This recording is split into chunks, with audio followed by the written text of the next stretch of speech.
I have to protect my children. I will do anything to make sure that God doesn't send them to hell. They were His gift to me, and the world is a dangerous place. God is wrathful, but I know that He loves me.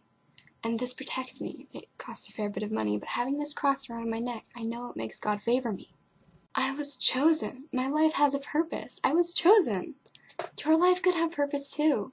My mama raised me right. I know that it is my gift unto the world to have as many children as I can. I am planting the seeds that will save a generation. It is my job, my duty, and my children's duty to share God's grace with all these sinful pieces of trash everywhere. My life has a purpose that is greater than myself, and yours could too. Don't you see? The world is a disgusting place, so full of sin, full of the unclean, of people who care only of gratification. I know better. I will stay clean and pure until marriage. Just as I was taught, modesty is a great virtue. The human body is repulsive and unnatural, and it must be covered. Women must cover their hair and their bodies to stay pure and righteous.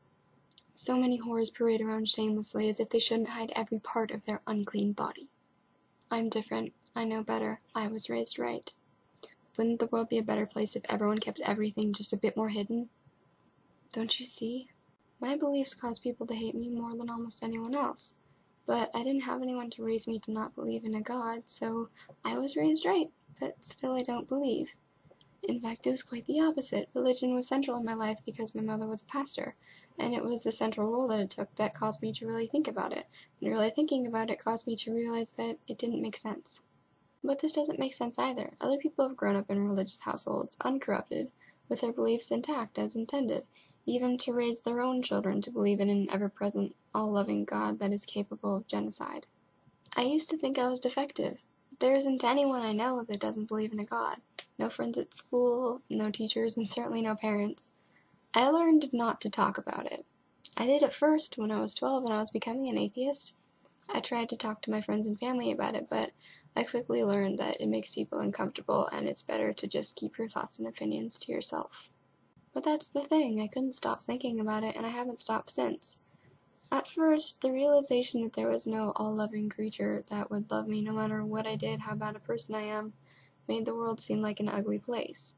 There was no one that would comfort me when I died. There was no life for me after death. And the thing that people would say to comfort me when something horrible happened wasn't really a comfort anymore.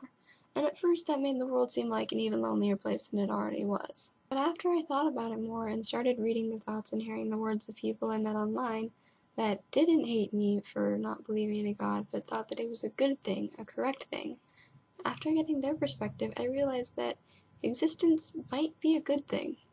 When we're young, we paint a picture and we tell ourselves a story of what the world is like and what we want.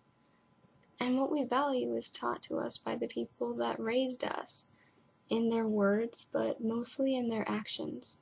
A young person often doesn't see any reason to question any of this. But if they do, the world is often revealed to be as beautiful a place as they once imagined heaven to be. Our lives are horribly finite, but when you stop to think about it, it's a hope-filled thought. Don't you see?